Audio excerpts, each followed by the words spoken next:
Kita akan coba lebih mendalami lagi pada perjumpaan kali ini.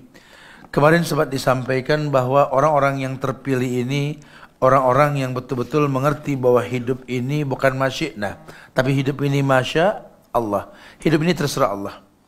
Di mana orang mengetahui bahwa ada masyiahnya Allah. Wa matasa'un illa masya Allah. Kalian tak memiliki kemampuan karena semua kemampuan hanya milik Allah. Kita di antara keduanya. Ya, kita yakin sekali bahwa manusia ini memiliki usaha walaupun Allah yang berkehendak. Sehingga banyaklah muqaddimah ulama mengingatkan kita untuk paham bahwa ibadah yang kita lakukan seperti hadis qudsi yang pernah Allah sampaikan, kullu amal ibni Adam lahu. Kullu amal ibni Adam lahu. Bahwa setiap ibadah anak Adam ini kembali pada si pelakunya. Sehingga kalau seandainya Allah menjanjikan banyak manfaat ibadah dalam Quran dan Sunnah Rasulullah Sallallahu Alaihi Wasallam, kita harus mencari efek tersebut.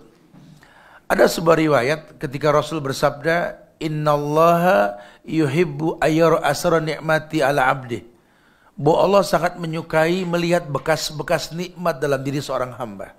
Sehingga yang Allah inginkan nikmat itu menjadi sebuah bagian kebaikan yang dilakukan. Allah ciptakan manusia menjadi rijal. Allah, ar-rijalu qawwamuna 'ala nisa. Wa laysa dzakaru kal unsa. Allah ciptakan perempuan, ayyuma imra'atin matat wa zawjuha radin faqalat min ashabil jannah. Jaminannya surga kalau dia menurut sama suaminya. Tentu bahasa-bahasa seperti ini menjadi sebuah arahan dalam hidup kita karena berkait dengan firman Allah dan sabda Rasulullah sallallahu alaihi wasallam. Pun dibahas kemarin tentang 6 hal yang perlu menjadi muqaddimah ibadah yang kita lakukan agar ibadah itu memiliki bekas. Sekedar mengingatkan, kemarin kita sempat bahas yang pertama apa? Al-musyaratah. Apa ini al-musyaratah? Adanya ikatan kuat antara diri hamba dengan Tuhannya. Janganlah kau beribadah kepada Tuhan yang tak kau kenal. Allahu Akbar. Dia tidak tahu siapa Allah. Padahal Allah mengatakan walillahi asmaul husna fad'uhu biha. Allah punya nama-nama yang sempurna, minta dengan nama tersebut. Berapa banyak orang yang salat, orang yang beribadah setahun, 5 tahun, 10 tahun, bahkan 40 tahun dia beribadah, dia tidak menghafal nama Tuhannya. Khawatir sekali ibadah cuma sekedar gugur kewajiban. Padahal Allah katakan inna sholata tanha anil fahsya wal munkar. Salat ini mencegah perbuatan keji dan munkar. Karena kau tak kenal ke siapa kau sholat cuma gugur kewajiban. Lihatlah yang sholat pasang bom bunuh diri. Lihatlah yang sholat mencaci maki pemerintah, menghalalkan demonstrasi. Lihatlah mereka yang sholat, mereka tidak bergaul dengan manusia eksklusif. Lihatlah mereka yang sholat Allahu Akbar, bahkan sama mertua pun tak cakap, tak bicara. Lihat. Katanya sholat, mana bekas sholatnya? Katanya sholat, tanha adil faksa wal munkar. Ini yang mesti dikritisi. Ternyata banyak orang sholat cuma sekedar gugur kewajiban. Maka indahnya dakwah Rasulullah Sallallahu Alaihi Wasallam ketika diperintahkan kepada saat Mu'az bin Jabal, ketika diperintahkan berdakwah ke negeri Yaman. Innaka ta'ti qauman min ahlil kitab, falyakun awwala ma tad'uhu syahadatu an la ilaha illallah, wa inhum ata'uka lidzalik, fa'alimhum bi'anallahu aftaradu alaihim khamsus salawat. Baru perintah sholat setelah sampainya perintah syahadat. Maka ulama sering sekali menekankan dalam kitabnya ini tentang usul salasa. 3 landasan pokok dalam beragama. Bukan cuma tulisan ulama. Ini uslubnya ulama untuk mendapatkan manfaat sholat. Kenalilah Allah dengan benar. Kenalilah Nabi Muhammad dengan benar. Kenalilah Islam dengan cara yang benar. Kalau usul ini 3 kau pegang, dasar sudah kau pegang, kesananya mudah nanti. Karena semua sholat memiliki bekas, semua ibadah memiliki bekas. Syahadat yang kau ucapkan, asyhadu an la ilaha illallah wa asyhadu anna Muhammadan Rasulullah. Wallahi, Nabi mengatakan, fa inna dima'ahum wa amwalahum wa a'radahum haramun alaikum illa bihaqqil Islam. Orang kalau sudah bersyahadat, fa'inad dima'ahum, darahnya tidak boleh ditumpahkan. Wa amwalahum, hartanya tidak boleh dikorupsi, dijarah tidak boleh. Wa a'radahum, bahkan kehormatannya pun tak boleh diinjak-injak. Dia sudah bersyahadat, dia muslim. Salat yang dia lakukan jelas bekas tanha anil fahsya wal munkar. Puasa yang dia lakukan la'allakum tattaqun, Zakat yang dia keluarkan, ma'anfaqtum min syai'in fahuwa yukhlifuh. Ma naqasat shadaqatu min malin unfik alaik. Umrah haji yang dia lakukan, laisa lahul jazaa ilal jannah. Semua ibadah memiliki bekas. Nikah aghadhu lil basar wa ahsan lil farj. Dan banyak lainnya.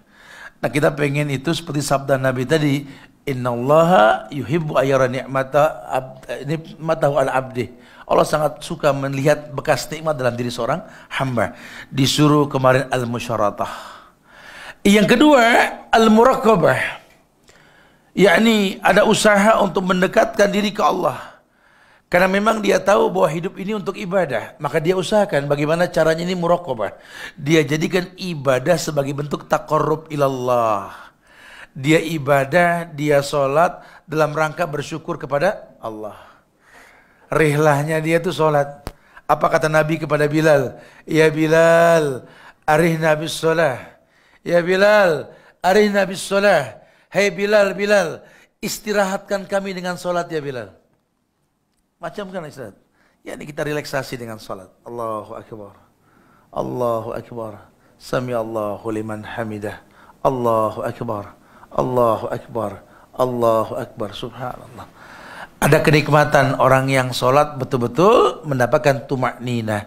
Maka sholat mendapatkan efek tanha anil faksa wal munkar. Kalau betul dia muraqabah. Semua ibadah muraqabah betul. Kenapa? Dikhususkan hanya untuk Allah pun disampaikan kemarin. Qul innas salati wa nusuki wa mahyaya wa mamati lillahi rabbil alamin. Katakan ya Muhammad, sesungguhnya salatku, sembelihanku, hidupku secara umum, matiku secara khusus lillah, hanya untuk Allah. Bahkan di akhir dikatakan wala tamutunna illa wa antum muslimun. Jangan sampai kalian diwafatkan kecuali dalam keadaan Islam. Islam yang mana? Islam yang dibawa Rasulullah sallallahu alaihi wasallam. Islam tanpa embel-embel. Anda mau berorganisasi urusan Anda lah, tapi jangan organisasikan Islam. Karena rekomendasi Allah itu innad dina indallahil Islam. Dikasih embel-embel, kata Allah, wa may yabtaghi ghaira islami dina fala yuqbala minhu. Wa may yabtaghi ghaira islami dina fala yuqbala minhu wa huwa fil akhirati minal khasirin. Di akhirat rugi karena berislam tidak seperti yang dicontohkan Rasul. Ini yang dikatakan sama Nabi kepada Huzaifah ibn Yaman, walakin fihi dukhan. Di akhir masa nanti Islam itu ada awan, ada kabut. Walakin fihi dukhan. Wa ma dukhanhu ya Rasulullah? Apa asap itu, dukhan itu ya Rasulullah? Qaumun yastanuna bi ghairi sunnati wa yahduna bi ghairi hadi. Ta'rifu minhum wa tunkir. Akan ada kaum di akhir zaman nanti yang bersunnah tidak dengan sunnahku. Mengikuti petunjuk pun bukan petunjukku. Ta'rifu minhum wa tunkir. Kau tahu itu sunnah tapi hatimu ingkar. Zaman Nabi ada azan, ada Allahu Akbar, Allahu Akbar. Bilal bangunin orang subuh. Sahabat Ibnu Ummi Maktum masuknya waktu azan. Ya anna Bilal yu'azin bilail. Kulu wasrabu hatta tasma'adan Ummi Maktum. Makan minum sahurlah kalian sampai dengar azan subuh, azan Ummi Maktum. Ini menandakan azan untuk sholat. Nanti ada masa di mana orang azan untuk mayit.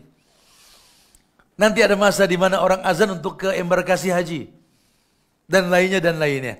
Kayaknya saya pernah tahu ini azan. Tapi kok nggak sama dengan zaman Rasul. Ta'rifu minhum wa tunkir. Hatimu ingkar. Dulu zaman Rasul ada orang baca Quran, ada. Walaupun Quran belum dibukukan. Cuma dulu idza quriyal Quran fastami'u lahu. Kalau Quran dibacakan diam dan dengarkan. Satu baca yang lain dengar. Ada masa nanti orang baca semua Quran, tidak ada yang dengar. Semua baca. Ada masa nanti. Yastanuna bi ghairi sunnati, terjadi. Dan itu terjadi. Shadaqa Rasulullah sallallahu alaihi wasallam li'annahu shadiqul masduq. Muraqabah. Yang ketiga, al-mujahadah. Al-mujahadah bukti taqarrub. Karena Allah berfirman, "Walladzina jahadu fina lanahdiyanahum subulana." Walladzina jahadu fina lanahdiyanahum subulana. Allah sudah kasih attention bahwa orang yang bersungguh-sungguh di jalan Allah, Allah berikan hidayah. Makna kesungguhan bukan cuma modal semangat tanpa ilmu. Karena ada ayat yang menguatkan ayat itu. Walladzina amanu wa lam yalbisu imanahum bizulmin ulaika lahumul amnu wa hum muhtadun. Hidayah. Walladzina jahadu fina lanahdiyanahum subulana. Hidayah yang mana? Hidayah yang walladzina amanu wa lam yalbisu imanahum bizulmin ulaika lahumul amnu wa hum muhtadun. Makanya sahabat bergerak dengan ayat ini. Tidak akan pernah ada muqaddimah sebuah usaha dan doa kecuali mengedepankan tauhid. Umar dengan gayanya mencopot Khalid bin Walid, mengganti dengan Abu Ubaidah bin Zarrah yang tidak selevel. Satu jenderal, satu prajurit. Dalam rangka melawan Romawi. Orang ini mati akal sudah. Ini strategi ngaco ini. Kalau jenderal diganti sama kopral sama prajurit ini. Kata Umar, yang kasih kemenangan itu Allah. Bukan kita. Buka sababnya. Allah tidak kasih menang sama kalian. Kenapa? Kalian berbuat syirik. Apa syirik kami? Kalian mengatakan, di mana ada Khalid bin Walid, di situ ada kemenangan. Syirik. Wa ma liz-zalimina min ansar.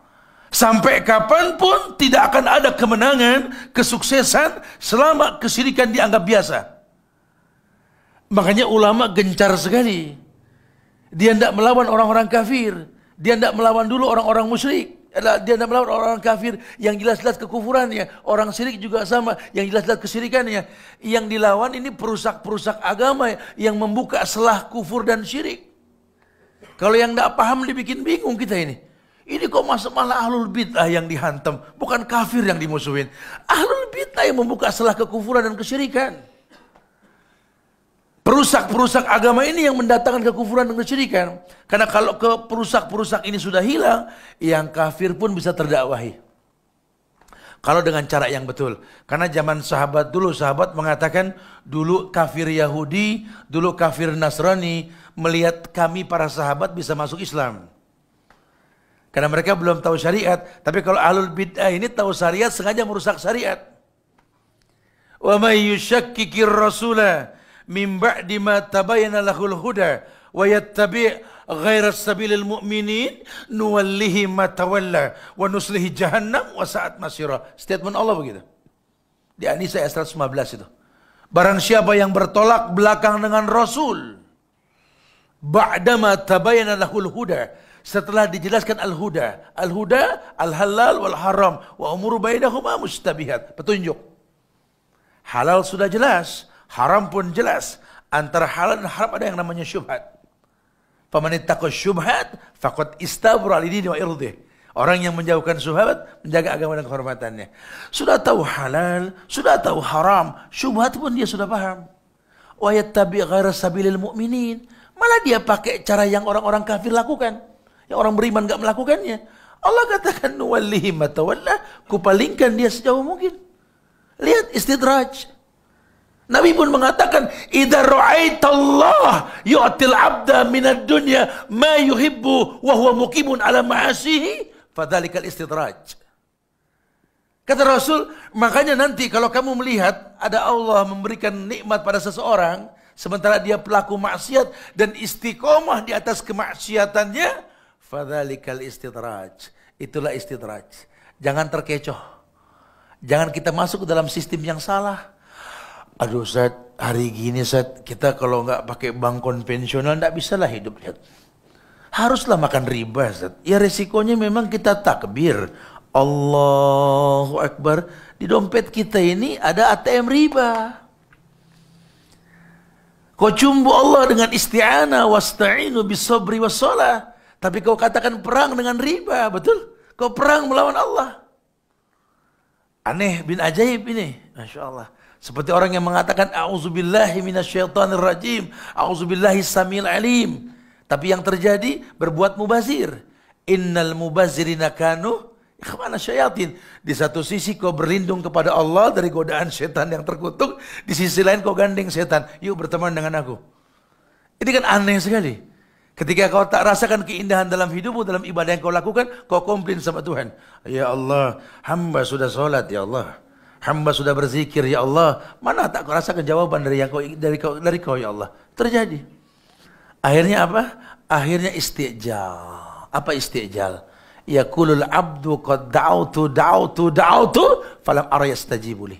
Akhirnya dia berlaku salah. Dia katakan sama Allah, da'autu, aku telah berdoa, tapi tak kulihat jawabannya. Itu istijal dan itu haram dalam Islam.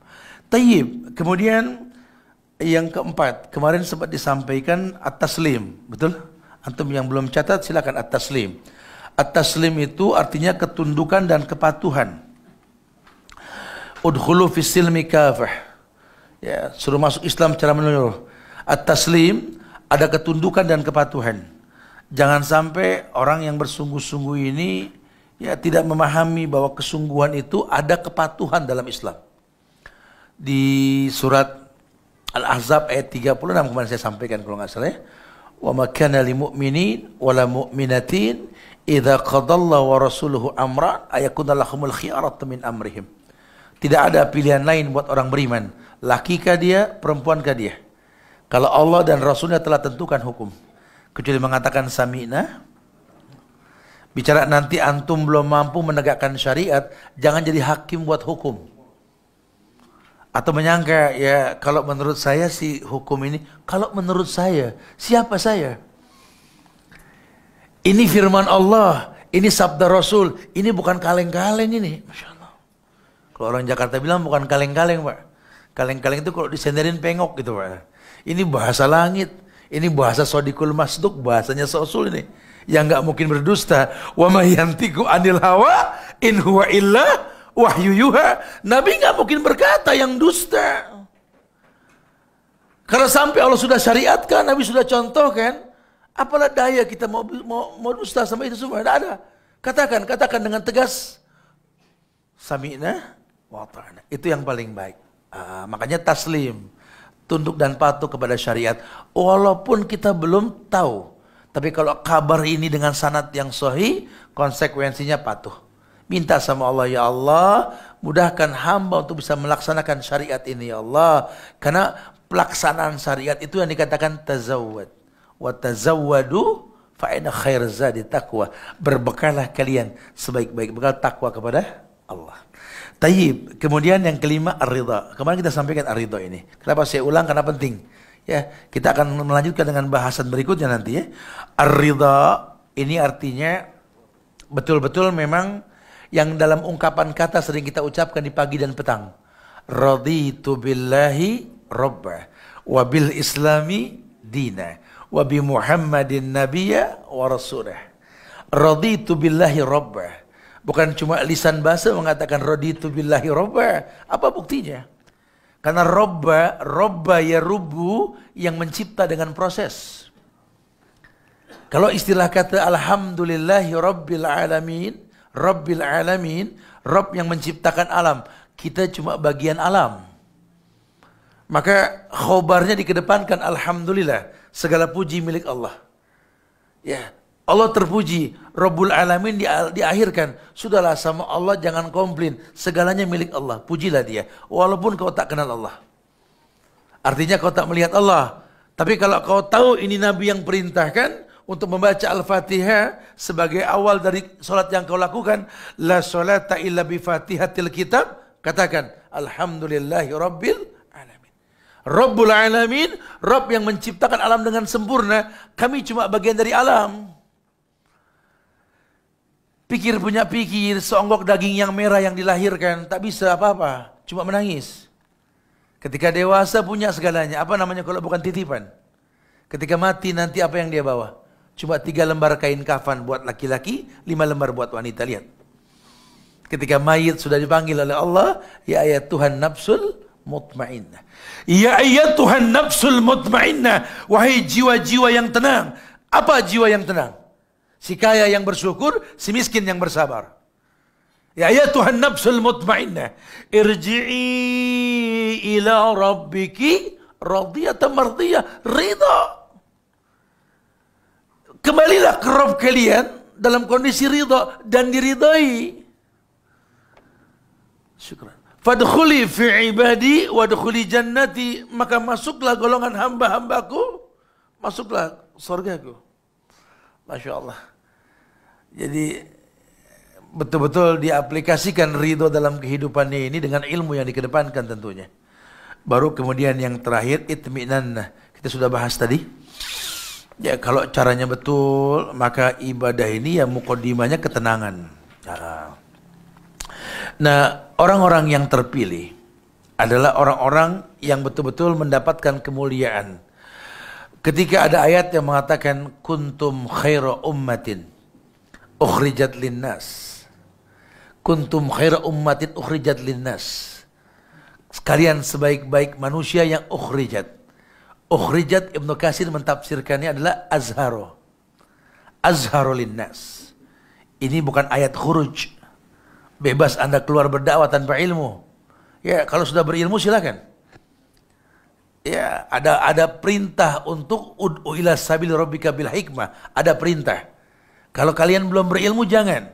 Orang baru hijrah bukan dakwah, belajar. Ini banyak orang baru hijrah suruh dakwah, kacau. Dia ajak orang sholat. Ketika kita tanya kenapa mesti sholat, dia bingung.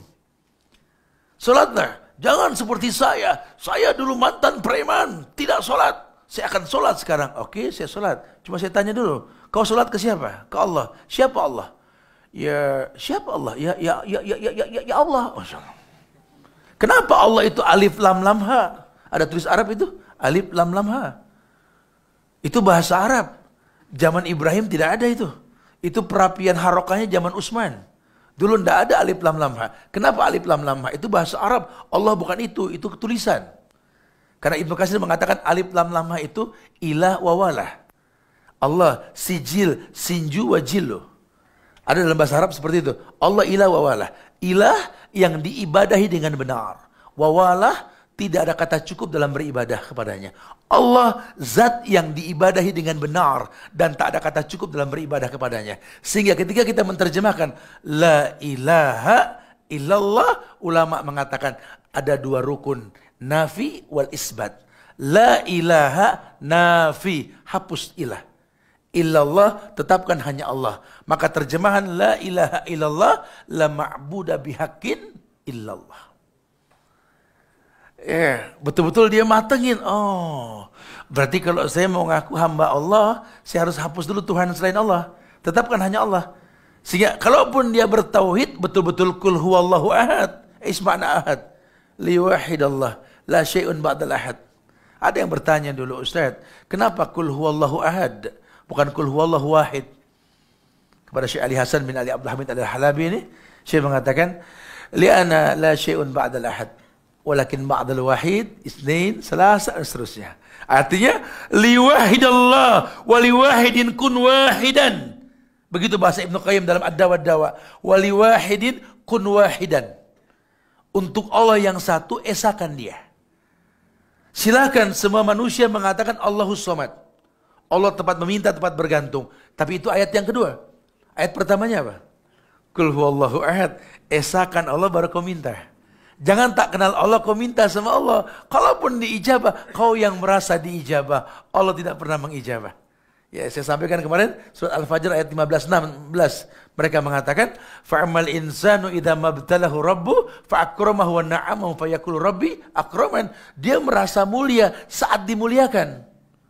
Tapi wa amal insanu idza mabtalahu rabbu faqaddara 'alaihi rizqahu fayaqulu rabbi ahanan. Dia merasa hina ketika dihinakan. Jadi agama pakai perasaan. Ini kan bahaya. Agama pakai perasaan.